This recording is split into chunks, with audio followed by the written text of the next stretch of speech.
नमस्कार, hello doctor में आपका स्वागत है। मैं हूं आपके साथ शैली शर्मा। इस कार्यक्रम के माध्यम से हम आपकी सेहत से जुड़े सवालों के जवाब हमारे एक्सपर्ट से दिलवाते हैं। इसी कड़ी में एक बार फिर से हम हाजिर हैं हमारे आज के एक्सपर्ट के साथ। डॉक्टर धनंजय अग्रवाल, एमडी चिकित्सा तथा डीएम वृक्क रोग विज्ञान है। अब वर्तमान में सवाई मानसिंह चिकित्सा महाविद्यालय एवं संबंध चिकित्सालय जयपुर के वृक्क रोग विभाग में वरिष्ठ प्राध्यापक एवं विभागाध्यक्ष के पद पर कार्यरत है। आप राजस्थान स्वास्थ्य विज्ञान विश्वविद्यालय जयपुर के पूर्व कुलपति भी रह चुके हैं। इसके अतिरिक्त आप भारतीय अंग प्रत्यारोपण संस्था के फेलो भी है। आपको चिकित्सा क्षेत्र में दीर्घ अनुभव, प्रशासनिक दायित्वों तथा शैक्षणिक योगदान के कारण स्वास्थ्य शिक्षा और वृक्क रोग विज्ञान के क्षेत्र में विशिष्ट पहचान प्राप्त हुई है। आपका बहुत बहुत स्वागत है सर हमारे कार्यक्रम में। राजस्थान पत्रिका का और आपका भी शैलवी जी आज के टॉक में। और मैं सोचता हूँ कि आज की टॉक मेरे 40 साल के किडनी के अनुभवों को आम जनता के लिए काफ़ी उपयोगी होगी। बिल्कुल, बढ़ते हैं सवालों की तरफ। पहला प्रश्न रमेश ने पूछा है, जिनकी उम्र 52 वर्ष है और उन्हें 10 साल से मधुमेह है। पिछले कुछ महीनों से पैरों में सूजन रहती है और पेशाब में झाग भी दिखाई देता है। हाल ही की जांच में क्रिएटिनिन पहले से बढ़ा हुआ आया है। डॉक्टर दवा बदलने की बात कर रहे हैं। क्या यह किडनी की कार्यक्षमता में गंभीर गिरावट का संकेत हो सकता है? जैसा कि इस पूरी हिस्ट्री से विदित होता है कि 10 साल की डायबिटीज़, काफ़ी लोगों में डायबिटीज़ की किडनी इन्वॉल्वमेंट, जिसको डायबिटिक नेफ्रोपैथी कहते हैं जी, उसमें से सबसे पहले यूरिन में प्रोटीन जाता है, जिसकी वजह से वो झाग के रूप में प्रदर्शित होता है। मरीज को लक्षण होते हैं कि सूजन आना या पेशाब में झाग आते हैं। उसके बाद जब किडनी काम करना कम करती है तो धीरे धीरे क्रिएटिनिन लेवल बढ़ता जाता है। तो ये किडनी के गंभीर रोग के संकेत हैं। और उस समय अर्ली स्टेजेज में अगर डायबिटीज़ को कंट्रोल रखा, बीपी को कंट्रोल रखा, डाइटरी मॉडिफिकेशन से किडनी का पूरा ख़राब होना हम रोक सकते हैं। जी बिल्कुल डॉक्टर, जैसे कई बार इन्होंने भी प्रश्न में पूछा है कि पेशाब में झाग दिखाई देता है। ऐसा अक्सर महिलाओं के साथ भी बहुत बार होता है। तो क्या ये किसी गंभीर रोग का संकेत हो सकता है? पेशाब जब हम पॉट वगैरह में जाते हैं और वो झाग लंबे समय तक रहता है, उसका मतलब परसिस्टेंट बबल्स फॉर्मेशन होता है, वो सिग्निफिकेंट होता है। रूटीनली बबल्स बनते रहते हैं। लेकिन किडनी से जब प्रोटीन जाते हैं, चाहे मेल में हो चाहे फीमेल्स में, जब एल्ब्यूमिन जाएगा तो वो झाग परसिस्टेंटली लंबे समय तक बना रहेगा। ये इंडिकेट करता है कि हमें यूरिन एग्जामिनेशन कराना चाहिए। बिल्कुल, बढ़ते हैं अगले प्रश्न पर। अगला प्रश्न है, मेरी उम्र 45 वर्ष है और मुझे लंबे समय से उच्च रक्तचाप है। अब थकान, भूख कम लगना और रात में बार बार पेशाब आने की समस्या हो रही है। जांच में द्विसंक्रक कम बताया गया है। क्या यह किसी क्रॉनिक किडनी समस्या की ओर इशारा करता है? ममता का यह सवाल आया है। जैसा मैं अपने 40 साल के अनुभव में है कि हमारे देश में किडनी के रोगों का रोकथाम, और अगर वो हो गई है तो लंबे समय तक किया जाए तो उसमें डायबिटीज और ब्लड प्रेशर एक इम्पोर्टेंट कॉज है। तो ब्लड प्रेशर को अगर कंट्रोल रखा जाएगा तो किडनी फेल नहीं होगी। और जैसा आपने बताया कि उसको जीएफआर कम हुआ है, तो जीएफआर कम होना भी ब्लड प्रेशर की वजह से हो सकता है या और अन्य वजह से हो सकता है। तो ये भी एक गंभीर रोग की संकेत है। जीएफआर काफ़ी दिनों के अनकंट्रोल ब्लड प्रेशर के बाद ही होता है। तो इसको भी रोका जा सकता है। किडनी परमानेंट और कंप्लीट फेल नहीं हो तो प्रॉपर ब्लड प्रेशर की दवाइयाँ ली जाए और कंट्रोल रखा जाए और दवाई की टाइप भी बदली जाए उसमें। अगला सवाल कैलाश ने पूछा है, मेरी उम्र 60 वर्ष है और मेरे पेशाब में कई बार खून की हल्की मात्रा दिखाई देती है लेकिन दर्द नहीं होता। अल्ट्रासाउंड सामान्य आया है। डॉक्टर आगे की जांच की सलाह दे रहे हैं। क्या यह किसी छिपी हुई किडनी संबंधी समस्या का संकेत हो सकता है? पेशाब में ब्लड दिखना पेशाब के कलर की वजह से होता है। काफ़ी बार जो रेड कलर का यूरिन है, कुछ दवाइयों की वजह से या बीट रूट के खाने से, या पहले वो रूल आउट कर लेने चाहिए। लेकिन अगर परसिस्टेंटली लगातार अगर रेड कलर का आ रहा है तो यूरिन एग्जामिनेशन कराना चाहिए। उसमें आरबीसी भी आ सकते हैं, ब्लड भी हो सकता है, या ब्लड के और कंपोनेंट भी हो सकते हैं। जब हम ये श्योर हो जाएं कि उसमें आरबीसी आ रहे हैं, ब्लड के फ्रेगमेंट्स आ रहे हैं, तो सबसे पहले एक सोनोग्राफी होगी। और सोनोग्राफी में कुछ सिंपल से कॉमनेस्ट कॉज जो है किडनी का स्टोन भी हो सकता है। और अगर मान लो सोनोग्राफी नॉर्मल है तो फिर सीटी स्कैन पे जाएंगे। तो जो ब्लड यूरिन में आता है उसका अपने क्षेत्र में अधिकतर कारण स्टोन का होना या और भी कोई इन्फेक्शन होना है, उसके बाद एल्डरली पेशेंट्स में 60 साल के आसपास लोगों में कैंसर के भी लक्षण हो सकता है, जी। लेकिन सामान्यतः ब्लड आना केवल stone disease, most of the time stone disease की वजह से होता है। जी डॉक्टर, कई बार ऐसे केसेस भी देखे जाते हैं जैसे व्यक्ति यूरिनेट कर कर आया है, उसे मुश्किल से 1-2 मिनट भी नहीं होते, उसे वापस से ऐसा लगता है कि मुझे वापस से यूरिनेट करने जाना है और वो बहुत ज़्यादा दबाव के साथ वापस यूरिन करता है और ये साइकिल बहुत देर तक चलती ही रहती है। तो क्या ये एक मानसिक बीमारी होती है? इसका कनेक्शन भी बॉडी से होता है? यूजुअली जैसे हमारे बाल सफ़ेद होते हैं, ऐसे एज के हिसाब से प्रोस्टेट बढ़ती है। जी। तो अगर हम 50 to 70 की तरफ जाएंगे तो इस तरह की सिम्टम्स प्रोस्टेट का ग्रंथि के बढ़ने से होते हैं। लेकिन कई बार जैसे हम एग्ज़ाम भी देने जाते हैं या किसी इंटरव्यू को देने जाते हैं, यंग आदमी होते हैं, तो बार बार यूरिन जाना जाएगा, लेकिन उसको रुकावट की सिम्टम्स नहीं आएगी। तो बार बार यूरिन जाने के साथ साथ अगर रुकावट की सिम्टम्स हैं, पेशाब की धार सीधी नहीं आ रही, तो वो इंडिकेट करता है कि पेशाब के रास्ते में कहीं ना कहीं रुकावट है। और उसका सामान्यतः अधिकतर प्रोस्टेट का एनलार्जमेंट होता है या स्ट्रक्चर हो जाता है कि उसका जो रास्ता सिकुड़ जाता है, तो वो सोनोग्राफी से मालूम पड़ जाता है। तो दोनों तरह के फिजियोलॉजिकल भी हो सकता है, नॉर्मल फिनोमेना यंग में होता है एंजाइटी की वजह से, बट अधिकतर अगर स्ट्रीम भी प्रॉपर नहीं है तो वो उसको कारण रूल आउट करने चाहिए। बिल्कुल, यानी हो सकता है ये प्रोस्टेट की भी शुरुआत हो सकती है, लेकिन अगर आपकी उम्र बहुत ज़्यादा नहीं है तो अक्सर ऐसा होता है जब हम बहुत ज़्यादा एंजाइटी लेते हैं या बहुत ज़्यादा डिप्रेशन में होते हैं, तब भी इस तरह के संकेत देखे जा सकते हैं। अगला सवाल निशा ने पूछा है, मेरी उम्र 47 वर्ष है और मुझे बार बार किडनी स्टोन की समस्या हो चुकी है। अब कमर के एक तरफ लगातार हल्का दर्द बना रहता है और कभी कभी मतली भी होती है। क्या यह किडनी को स्थायी नुकसान पहुंचाने का संकेत हो सकता है? जिनके रिकरेंट स्टोन फॉर्मर्स हैं, कुछ ऐसी कंडीशंस होती हैं बॉडी में जिसमें यूरिन में कैल्शियम या ब्लड में कैल्शियम या यूरिक एसिड जो स्टोन बनाने वाले चीज़ें होती हैं, या खाद्य पदार्थ में जैसे कि बहुत यूरिक एसिड्स वगैरह ज़्यादा रहे, ऐसे लोगों को जिनको स्टोन एक बार बनता है उसको दोबारा बनने की काफ़ी संभावना होती है। और जिनको बार बार बनता है उनको बॉडी में ब्लड और यूरिन के टेस्ट करने चाहिए, जिनको स्टोन डिजीज प्रोफाइल कहते हैं। ये जेनेटिक भी हो सकता है, आनुवंशिक भी होता है कुछ में। और अगर उसमें के बाद में अगर उल्टी आने की शिकायत आ रही है तो सिंपल कॉलिक की वजह से स्टोन अटक जाता है, जिसको रीनल कॉलिक कहते हैं, और उसमें एक तरफ अटकता है तो सोनोग्राफी करा के देख लें और क्रिएटिनिन करा लें। अगर क्रिएटिनिन नॉर्मल है और सोनोग्राफी में स्टोन अटने की वजह से डायलिटेशन हो रहा है तो स्टोन रिमूव कराने से ये प्रॉब्लम ठीक हो जाएगी। साथ में उनके ब्लड टेस्ट और यूरिन टेस्ट भी रिकरेंट बार बार जिनके स्टोन बनता है उनको करनी चाहिए, जिससे कि स्टोन का बनना रोका जा सके। और स्टोन की एनालिसिस सबसे इम्पोर्टेंट है। अगर वो ऑपरेशन से या पेशाब के थ्रू स्टोन जाता है, उसको हमको कोशिश करनी चाहिए कि चलने में पेशाब करके उसको स्टोन की एनालिसिस होगी। तो according to type of stone, जैसे कैल्शियम कंटेनिंग स्टोन है तो दूध वगैरह कम करेंगे, यूरिक एसिड है तो नॉन वेजिटेरियन डाइट कम करेंगे। तो स्टोन किस तरह का बना है उस हिसाब से डाइट की मॉडिफिकेशन की ज़रूरत है। जी बिल्कुल डॉक्टर, हम देखते हैं आजकल काफ़ी कम उम्र में ही यूथ में भी बहुत ज़्यादा स्टोन की समस्या देखी जाती है। तो खान पान में किन चीज़ों का हमें विशेष तौर पर ध्यान रखना चाहिए कि इस तरह की कोई समस्या पैदा ना हो?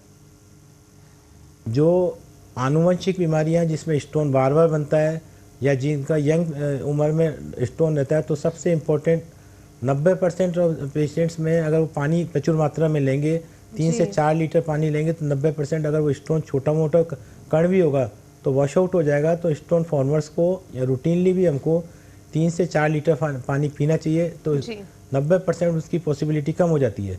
पर्टिकुलरली जिनके स्टोन बन रहा है तो स्टोन एनालिसिस अगर संभव होगी तो उसी हिसाब से डाइटरी मॉडिफिकेशन किया जाएगा। Calcium most of the time 70% calcium के स्टोन होते हैं, जिसमें मिल्क प्रोडक्ट्स का कम लिया जाता है, चॉकलेट्स कम लें। और 30% हैं यूरिक एसिड वाले होते हैं, जिसमें पोल्ट्री प्रोडक्ट्स हैं और नॉन वेजिटेरियन डाइट से उनको कम किया जाए। तो ये डाइटरी मॉडिफिकेशन प्लस पानी की प्रचुर मात्रा लेने से स्टोन का बनना कम किया जा सकता है, या उसका साइज अगर बन गया है तो बढ़ना रोका जा सकता है। बिल्कुल, यानी जैसा डॉक्टर ने बताया कि पानी जो है वो बहुत इंपॉर्टेंट होता है। हमेशा अपनी बॉडी को हाइड्रेट रखिए, जितना हो सकता है दिन में अच्छे से पानी पीजिए, तो अगर ऐसी कोई छोटी समस्या भी पनप रही होगी तो वो फ़ौरन ख़त्म हो जाएगी। अगला सवाल है, मेरी उम्र 48 वर्ष है और मुझे महीनों से शरीर में कमजोरी, त्वचा में खुजली और सांस फूलने जैसी समस्या हो रही है। ब्लड रिपोर्ट में यूरिया और क्रिएटिनिन बढ़े हुए हैं। डॉक्टर ने डायलिसिस की संभावना बताई है। क्या मेरी किडनी की स्थिति गंभीर मानी जाएगी? जतिन जैन का ये सवाल आया है। ये सारे सिम्टम्स जब किडनी पूरी ख़त्म हो जाती है, जिसको दो तरह से ख़राब होती है। एक्यूट किडनी इंजरी, जिसमें किडनी सडनली ख़राब होती है, उसको भी इसी तरह के सारे सिम्टम्स होते हैं और डायलिसिस की रिक्वायरमेंट होती है। और एक किडनी क्रोनिक किडनी डिजीज बोलते हैं, जिसमें kidney blood pressure, diabetes, stone disease या सिस्ट की वजह से लंबे समय से धीरे धीरे महीनों और सालों में ख़राब होती है। इसको क्रोनिक किडनी डिजीज बोलते हैं। दोनों कंडीशन में जीवित रहने के लिए डायलिसिस एक प्रकार है। जैसे सांस लेने के लिए हवा की ज़रूरत है, ऐसे किडनी के फंक्शन के रिप्लेसमेंट के लिए डायलिसिस है। और डायलिसिस एक डरने की चीज़ नहीं है, डायलिसिस एक एसेंशियल रिक्वायरमेंट है। हमें जीवित रहने के लिए जैसे सांस लेते हैं या हार्ट चलता है, ऐसे किडनी का सब्स्टिट्यूट है कि डायलिसिस करना, जो कि सप्ताह में एंड स्टेज रीनल डिजीज में सप्ताह में 3 बार ज़रूरत पड़ती है। बिल्कुल, हम जैसा देखते हैं डॉक्टर, आजकल जो लाइफस्टाइल है उसमें बहुत सारे लोग प्रोटीन सप्लीमेंट्स का और बहुत सारे सप्लीमेंट्स का इस्तेमाल करते हैं। और कई बार हम ऐसे मामले भी सुनते हैं जब यूरिन में प्रोटीन बहुत अधिक बढ़ जाता है। तो क्या बहुत ज़्यादा इन सप्लीमेंट्स का सेवन आगे जाके नुकसान कर सकता है प्रोटीन बढ़ाने में? पिछले कई सालों में मैंने देखा कि जिम जाते समय लोग बाग एक्स्ट्रा प्रोटीन सप्लीमेंटेशन लेते हैं जी। साल में लगभग ऐसे में जहाँ की काफ़ी पेशेंट लोड है, 10 से 20 यंग लोग बाग आते हैं। उनमें प्रोटीन बॉडी बिल्डिंग के लिए लेते हैं। प्रोटीन के साथ हो सकता है कुछ दूसरे टॉक्सिन भी मिक्स रहते हो, जो हार्मोन्स होंगे या और कोई टॉक्सिन सब्सटेंसेज हैं। तो ऐसे पेशेंट्स की किडनी ऐसे भी देखे हैं जो परमानेंट डैमेज हो गई, कुछ लोगों की रिकवर भी कर जाती है। लेकिन प्रोटीन सप्लीमेंटेशन से ज़्यादा है कि नेचुरल फूड को डाइट में इंक्लूड किया जाए। आर्टिफिशियल जो फूड्स हैं प्रोटीन सप्लीमेंटेशन, उनके टाइप, उसका कंपोजिशन पे डिपेंड करता है कि वो बॉडी में हार्मफुल होगा या नहीं होगा। बिल्कुल, यानी जो सप्लीमेंट्स होते हैं, इस तरह के प्रोडक्ट्स होते हैं, वो थोड़े टाइम के लिए आपको बहुत अच्छा दिखा सकता है, आपको बहुत फिट भी बना सकता है, लेकिन लॉन्ग लास्टिंग के लिए ये आपके शरीर पर बहुत दुष्प्रभाव डालेगा। अगला सवाल है, मेरी उम्र 55 वर्ष है, मुझे पैरों में सूजन, बार बार पेशाब आना और थकान महसूस होती है। जांच में क्रिएटिनिन बढ़ा हुआ आया है। डॉक्टर ने कहा है कि किडनी ठीक से काम नहीं कर रही। क्या यह किडनी फेल होने की शुरुआत हो सकती है? राकेश वर्मा का यह सवाल आया है। ये दो सिम्टम्स किडनी फेल होने की शुरुआत पे भी हो सकते हैं, लास्ट में भी हो सकते हैं। तो अर्ली स्टेजेज में ये जो सिम्टम्स आती हैं, तो जैसे क्रिएटिनिन के साथ प्रोटीन यूरिन में जा रहा होता है, तो उस समय माइल्ड रीनल फेलियर कहते हैं। और यही सबसे इम्पोर्टेंट एस्पेक्ट्स होती है। किसी का माइल्ड रीनल फेलियर हो जाए तो उसको एडवांस रीनल फेलियर नहीं हो, उसके लिए डाइटरी मॉडिफिकेशंस जैसे लो प्रोटीन डाइट, नेफ्रोटॉक्सिक ड्रग्स और बहुत से छोटे मोटे डाइटरी मॉडिफिकेशन से जो माइल्ड रीनल फेलियर है उसको बहुत सालों तक बढ़ा सकते हैं। उसकी आयु, डायबिटीज है तो वो कर लेंगे। तो ये माइल्ड रीनल फेलियर के भी लक्षण हो सकते हैं। एडवांस रीनल फेलियर में ये लक्षण उसमें भी आ सकते हैं, लेकिन उसके साथ कुछ सिम्टम्स और भी रहती हैं। उल्टी आना, शरीर में खुजली आना, आंखों के आगे दिखाई कम होना या एनीमिया होता है। लेकिन दो ही चीज़ें, एडिमा, सूजन और क्रिएटिनिन का बढ़ना अर्ली स्टेजेज में रहता है अधिकतर। जी। और डॉक्टर, ये जो नाइट में बहुत सारे लोगों को प्रॉब्लम होती है बार बार उठ के वॉशरूम जाने की, तो क्या ये एक रेगुलर सिम्टम होता है या ये भी एक शुरुआत होती है किसी तरह की प्रॉब्लम की? नाइट में यूजुअली दो तरह से यूरिन ज़्यादा जाते हैं। एक तो फ्रीक्वेंसी ऑफ यूरिनेशन है और एक अमाउंट ऑफ द यूरिनेशन है जी। तो जब अर्ली रीनल फेलियर होता है तो हमारा भगवान ने इस तरह की किडनी बनाई है कि हमारा यूरिन का फॉर्मेशन रात में 1/3 होता है और 2/3 होता है दिन के समय जी, जिससे कि हम आराम से सो सकते हैं और जो रात भर में पेशाब होता है इकट्ठा थैली में हो जाता है। लेकिन जब किडनी बहुत अर्ली स्टेजेज में ख़राब होती है तो ये रिदम चेंज हो जाती है, जो दिन और रात के यूरिन के फॉर्मेशन बराबर हो जाता है 50। जब रात को यूरिन ज़्यादा बनता है तो वो बार बार जाना पड़ता है। दूसरा कंडीशन यूरिनरी की इन्फेक्शन की वजह से भी हो सकता है कि हमको बार बार जाना पड़े। तो लेकिन अमाउंट ज़्यादा है तो अर्ली रीनल फेलियर है, फ्रीक्वेंसी ज़्यादा है विद लेस अमाउंट तो यूरिन इन्फेक्शन की वजह से हो सकता है। बिल्कुल, बढ़ते हैं अगले सवाल के ऊपर। अगला सवाल संगीता मिश्रा ने पूछा है, मैं 42 वर्ष की महिला हूँ, पिछले कुछ समय से भूख कम लगती है, उल्टी जैसा महसूस होता है और पीठ के निचले हिस्से में दर्द रहता है। मेरी रिपोर्ट में यूरिया सामान्य से ज्यादा है, क्या मुझे तुरंत किसी नेफ्रोलॉजिस्ट को दिखाना चाहिए? ये सारी सिम्टम्स किडनी के कम काम करने से भी आती हैं। तो इसके लिए हमें सबसे पहले सोनोग्राफी, यूरिन टेस्ट और वो करके एक जनरल फिजिशियन को भी दिखाना चाहिए। हमारा मानना है कि हर समस्या का निदान नेफ्रोलॉजिस्ट ही नहीं है, जनरल फैमिली फिजिशियन और फिजिशियंस भी इम्पोर्टेंट सोसाइटी में स्क्रीनिंग के लिए, प्रिवेंटिव वर्क के लिए पेरिफेरी तक है इम्पोर्टेंट। अगर वो फिजिशियन या फैमिली फिजिशियंस अपने को कहता है कि भाई इसमें किडनी के लक्षण हैं तो नेफ्रोलॉजिस्ट की ओपिनियन की ज़रूरत है। अदरवाइज छोटा कई बार यूरिया हाई प्रोटीन डाइट या पानी की कमी की वजह से भी बढ़ सकता है। बिल्कुल, बढ़ते हैं अगले प्रश्न पर। अगला प्रश्न महेश अग्रवाल की तरफ से आ रहा है, मेरी उम्र 60 साल है और मुझे हाई ब्लड प्रेशर की पुरानी समस्या है। हाल ही में पेशाब में झाग दिखाई देते हैं और शरीर में कमजोरी रहती है। क्या ये किडनी की बीमारी का संकेत हो सकता है? ये जो दो लक्षण है ब्लड प्रेशर वालों के जी, ये किडनी की वजह से भी हो सकते हैं और नॉन रीनल कॉजेज की वजह से भी होते हैं। तो हम लोग जब जनरल बॉडी चेकअप करते हैं तो ये जो सिम्टम्स हैं हमको दूसरे कार्डिक कॉज भी रूल आउट करनी चाहिए, पेट के रोगों के बारे में भी करना चाहिए। तब सोनोग्राफी में किडनी में एब्नॉर्मलिटी रहे या यूरिन और में गड़बड़ हो और क्रिएटिनिन बढ़ा हो तो ये किडनी की बीमारी का ही लक्षण माना जाए और क्रिएटिनिन के लेवल के हिसाब से उसका रीनल फेलियर की सीवियरिटी डिसाइड होगी। उसी हिसाब से डाइटरी मॉडिफिकेशन या और आगे का ट्रीटमेंट डिसाइड कर सकते हैं। बिल्कुल डॉक्टर, कई बार ऐसे केसेस सुनने में आते हैं जिससे जिन व्यक्ति को बार बार यूरिन इन्फेक्शन होता है और साथ में किडनी में सूजन भी बनी रहती है, तो ये किस समस्या का संकेत हो सकता है?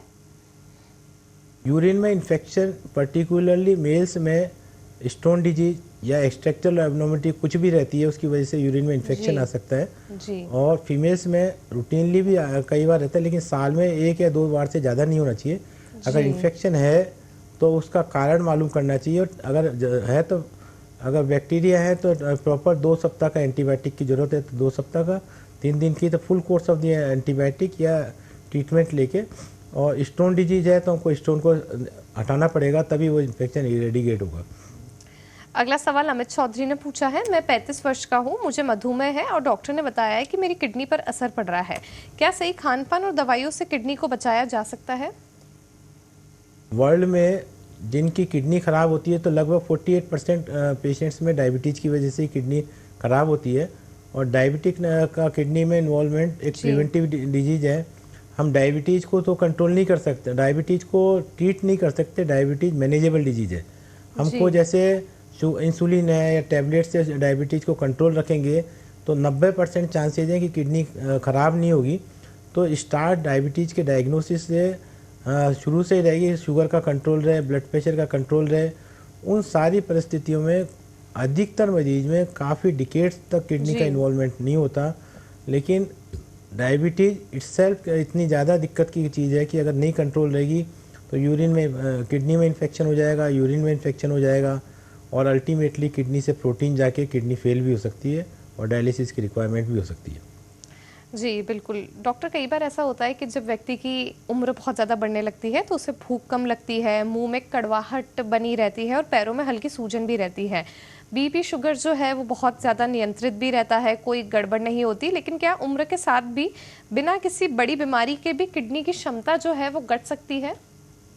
पहले ये देखा जाए कि जब हम 40 साल पहले जब MBBS में एंटर हुए थे तो 50 साल के व्यक्ति को ही हम बहुत बूढ़ा कहते थे और अब एक न्यूमेरिकल फिगर हो गया। हमारे देश के प्रधानमंत्री या पूरे वर्ल्ड में बड़ी बड़ी हस्तियाँ हैं कि 80-85 साल की उम्र में भी पूरा काम एफिशिएंटली काम कर रहे हैं जी। तो उम्र एक जस्ट न्यूमेरिकल फिगर है, लेकिन फिर भी भगवान की उसमें जो चीज़ 50 पे होती थी वो 70-80 पे हो सकती है। तो एल्डरली पेशेंट में जिसको हम जीनेटिक नेफ्रोलॉजी एक सेपरेट डिपार्टमेंट है, उसमें पेशेंट की सोडियम लूजिंग टेंडेंसी हो जाती है कि यूरिन का फॉर्मेशन ज़्यादा हो सकता है, पानी ज़्यादा कंसनट्रेट नहीं हो सकता, पेन किलर अगर ज़्यादा खाएंगे तो वो उनकी किडनी ख़राब हो सकती है। तो 1 ml पर ईयर के हिसाब से किडनी जैसे मान लो 120% काम कर रही होती है, तो 1 ml 40 साल के बाद उसका फंक्शन कम हो जाता है। ये माना जाए 70 साल की उम्र में किडनी 70% काम कर रही होती है तो 30% रिजर्व ख़राब हो जाता है, लेकिन 70% किडनी को टेंडेंसी होती है कि इन्फेक्शन ज़्यादा होगा, पानी की कमी हो सकती है, उनको सोडियम की कमी हो सकती है। तो किडनी का एज रिलेटेड जो चेंजेज हैं उनको रोका जा सकता है, उसके मेजर्स जी लिए जाएं तो फेल होने से बचाया जा सकता है। जी। डॉक्टर, एक बहुत बेसिक सा सवाल मैं आपसे पूछना चाहूँगी जो मुझे लगता है आज भी हमारी जो ऑडियंस है उनको बहुत असमंजस रहता है इसको लेकर। किडनी ट्रांसप्लांट और डायलिसिस जो है उसमें क्या अंतर होता है और किस स्थिति में कौन सा विकल्प बेहतर माना जाता है? आज भी बहुत सारे लोग किडनी की समस्या सुनते ही घबरा जाते हैं, उन्हें समझ में नहीं आता है कि दोनों में फ़र्क क्या है। जब किडनी पूर्ण रूप से परमानेंटली काम करना बंद कर देती है तो किडनी ट्रांसप्लांटेशन की ज़रूरत होती है। उसमें किसी दूसरी बॉडी व्यक्ति का किडनी ट्रांसप्लांट किया जा सकता है। और डायलिसिस एक रिक्वायरमेंट है जो कि एक्यूट किडनी इंजरी में भी हो सकती है और क्रोनिक में होती है। हमें ये माना जाए कि दोनों समय किडनी परमानेंट डैमेज हो गई। जितना देश में ट्रांसप्लांटेशन की ज़रूरत है, पिछले साल 13,800 पेशेंट्स का ट्रांसप्लांटेशन पूरे देश में हुआ था, लेकिन रिक्वायरमेंट उससे 90% ज़्यादा थी। जितने लोगों की किडनी फेल होती है 10% लोगों को ही किडनी मिल पाती है।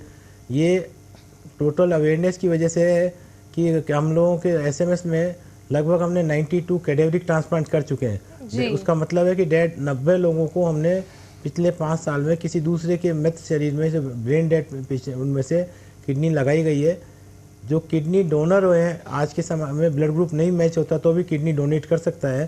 पिछले साल पूरे राजस्थान में लगभग 600 किडनी ट्रांसप्लांट हुए थे और 600 ट्रांसप्लांट में 5% ही कैडेवर के थे। तो परिजन दे रहे हैं। सरकार उसकी हमेशा आयुष्मान भारत में ट्रांसप्लांटेशन फ्री है। वर्तमान में राजस्थान सरकार में पूरा 100% पैसा एक भी नहीं लगता। ट्रांसप्लांटेशन गवर्नमेंट और प्राइवेट में सब जगह फ्री है। लाइफ लॉन्ग दवाई फ्री है। तो हमको अगर ट्रांसप्लांट कराना चाहिए। ट्रांसप्लांट में नया ऑर्गन लग जाता है। डायलिसिस केवल सफाई मशीन, वॉशिंग मशीन की तरह है कि कोई शर्ट खराब हो जाए तो केवल धो लो, लेकिन शर्ट पूरी खत्म हो जाए तो नई शर्ट ही एक उसका सॉल्यूशन हो सकता है। तो नए किडनी लगाने से उसको ब्लड की रिक्वायरमेंट खत्म होगी, डायलिसिस खत्म होगा। Transplantation best modality of kidney replacement की है। बिल्कुल, डॉक्टर ने काफ़ी अच्छे से एक्सप्लेन करा है कि इसका डिफरेंसेस क्या होता है और कौन सी बीमारी में किस चीज़ की ज़रूरत होती है। डॉक्टर, हम देखते हैं आजकल जो दर्द निवारक दवाइयाँ हैं वो बहुत ही आसानी से मिल जाती है और थोड़ा भी कुछ होता है व्यक्ति तुरंत पेन किलर की तरफ जाता है और बहुत सारे लोग काफ़ी लंबे अरसे से भी पेन किलर्स ले रहे हैं। तो क्या इसका असर भी एक हेल्दी किडनी के ऊपर पड़ सकता है जिन्हें कोई तकलीफ नहीं है लेकिन वो सिर्फ पेन किलर्स का सेवन करते हैं क्योंकि वो उसके आदी हो चुके हैं? हर चीज़ नॉन नेचुरल खराब होती है और पेन किलर अगर ज़रूरत पड़ रही है तो उसका कारण मालूम करना चाहिए। सिर में दर्द है, ब्लड प्रेशर है या बोन पेन है, सबसे पहले कारण करना चाहिए। हमारे भागती हुई ज़िंदगी में या महिलाएं जो भी है परिवार की तरफ या अपने कामों में बिजी रहती हैं, आधी टैबलेट खाई, एक टैबलेट खाई, उससे धीरे धीरे किडनी डैमेज होना चालू होती है और शरीर में और भी बहुत से रोग होते हैं, ब्लड प्रेशर भी बढ़ता है। तो पेन किलर या दवाइयाँ जब भी खानी चाहिए जब ज़रूरत हो। हर दवाई का साइड इफ़ेक्ट्स होता है, लेकिन इम्पोर्टेंट होता है कि साइड इफ़ेक्ट की ज़रूरी है तो सर्दी जुकाम की दवाइयाँ भी कम से कम खानी चाहिए, जब ज़रूरत हो तभी दवाई लेनी चाहिए। और पेन किलर तो हर तरह से काफ़ी तरह से नुकसान करते हैं। बिल्कुल। और अगर परिवार में किसी को किडनी से जुड़ी कोई समस्या है, कोई गंभीर रोग है, तो क्या जो दूसरे परिवारजन है उन्हें भी किसी विशेष सावधानी की ज़रूरत होती है या कोई ऐसी जाँच है जो उनको भी नियमित तौर पर करवानी चाहिए? कुछ बीमारियां हैं जो कि आनुवंशिक होती हैं जिसमें पॉलीसिस्टिक किडनी डिजीज कहा जाता है और वो एक फैमिली से दूसरे एक मेंबर से दूसरे मेंबर में 50% ऑफ द फैमिली मेंबर्स में जाता है। जेनेटिक बीमारी है, उसको रोका नहीं जा सकता, लेकिन जेनेटिक काउंसलिंग की जा सकती है। उसको जेनेटिक काउंसलिंग से उसको संख्या कम हो सकती है। 50% ऑफ द फैमिली मेंबर्स में होता है। तो एक तो एडीपीकेडी रहता है। डायबिटीज़ भी कुछ फैमिलीज़ में कितनी भी ख़राब होती है तो किडनी नहीं ख़राब होती, लेकिन कुछ फैमिलीज़ में डायबिटीज़ जल्दी से किडनी को ख़राब करती है। तो family trend of the disease देखना चाहिए कि कुछ बीमारी फैमिलीज़ में रन कर रही है, उसके आइडेंटिफिकेशन करना चाहिए और मॉडिफिकेशन करना चाहिए। बिल्कुल। और क्या डॉक्टर ऐसा होता है कि किडनी की जब बीमारी की शुरुआत होती है तो वो बिना संकेत के साथ आती है और बाद में एकदम से अपने बहुत सारे अलग अलग इंडिकेशंस देती है बॉडी को? काफ़ी बार हमने देखा है कि हम सिम्टम्स हर तरह की होती हैं, लेकिन वो जनरल सिम्टम्स की तरह रहती है। फटीगेबिलिटी रहती है कि काम करने की क्षमता नहीं होती, खून की कमी होती है जो कि और बीमारियों में होती है, ब्लड प्रेशर वाला पेशेंट्स होता है या बार बार यूरिन रात को जाना है या सूजन होता है, जी। सिम्टम्स तो आती है हर चीज़ की, लेकिन सिम्टम्स को इग्नोर करते रहते हैं अधिकतर व्यक्ति होते हैं अपने काम की व्यस्तता की वजह से या जो हेल्थ चेकअप के नहीं होने की वजह से। जी। जब हम अपने गाड़ी का हेल्थ चेकअप 10,000 किलोमीटर पे कराते हैं तो बॉडी का भी चेकअप एक समय समय पे ज़रूरी है, जिससे कि बीमारी का जल्दी मालूम होना। और हेल्थ चेकअप में अगर नहीं बीमारी नहीं निकलना एक संतोष की बात है।